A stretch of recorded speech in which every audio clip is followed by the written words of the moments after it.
Today, we're diving into a really fascinating idea, systemic leadership. We're going to explore how a deeply personal feeling, joy, can actually be transformed from a simple emotion into a powerful strategy that can reshape an entire organization. And that's really the big question here, isn't it? How do you take something as internal and frankly as subjective as joy and turn it into a tool for effective, scalable leadership? Now, it might sound a little abstract, but the process is surprisingly concrete. So let's break down how it all works. So first things first, we've got to understand this fundamental transformation. This is all about the journey that joy takes, how it evolves from a private internal feeling into a very real external force that can influence an entire system. You see, this concept really has two distinct sides. On one hand, you've got personal joy. Now that's your internal work, right? Your own motivation, your self-mastery. But on the other hand, you have systemic joy. And this is where it becomes a relational force, something that actively empowers other people. Making that leap from personal to systemic, well, that's the whole ball. So how do you actually make that shift? Well, it all starts right at the core, with self-leadership. Before you can even hope to influence a team or an organization, the work has to start with you. And really, at its heart, this comes down to making a conscious choice.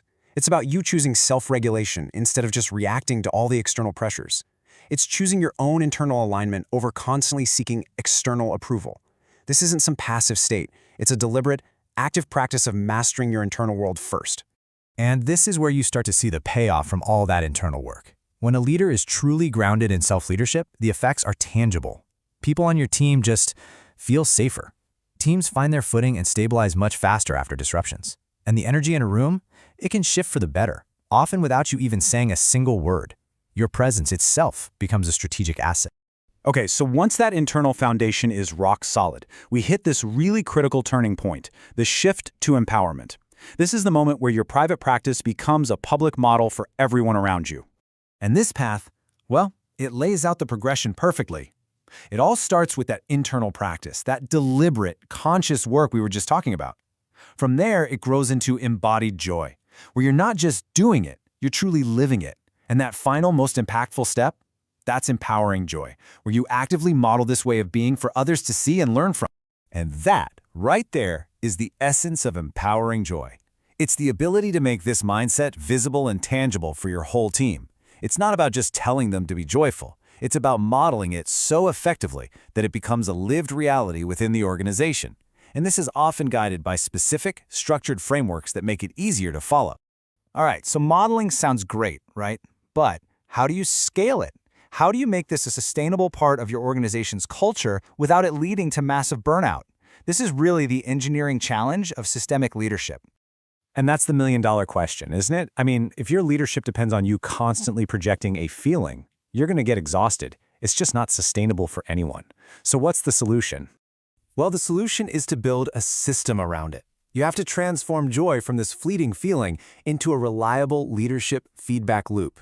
And the tool for this is what the source calls joy tracking, a structured method for consciously monitoring and regulating the energy and engagement in the system.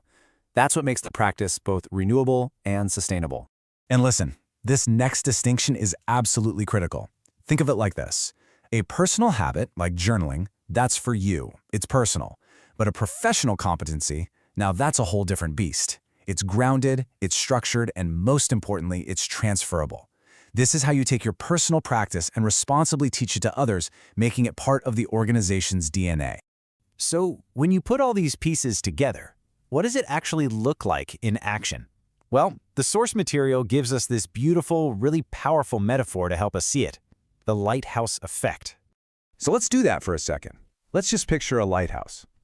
This analogy perfectly captures the whole journey, from self-leadership all the way to systemic influence. I mean, this comparison just says it all, doesn't it? At first, your focus is on your own lamp, keeping it fueled, cleaning the glass, just lighting your own path. That's self-leadership. But with systemic leadership, you don't just hold the lamp anymore. You become the lighthouse. Your job isn't to chase down every single ship, but to be a steady, reliable beacon that stabilizes the entire harbor for everyone. What this means is that ultimately your presence alone becomes this incredible stabilizing force. You create a field of psychological safety just by being consistent, grounded, and regulated. You empower your team to navigate their own challenges because they trust your light is always going to be there.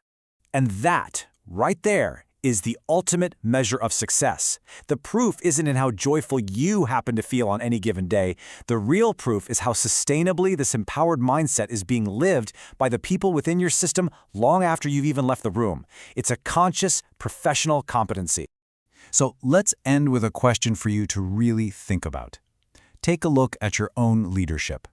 Are you focused on just keeping your own lamp lit, a light for one? Or are you building yourself into a lighthouse, a steady, stabilizing force for all? It's a powerful question to consider.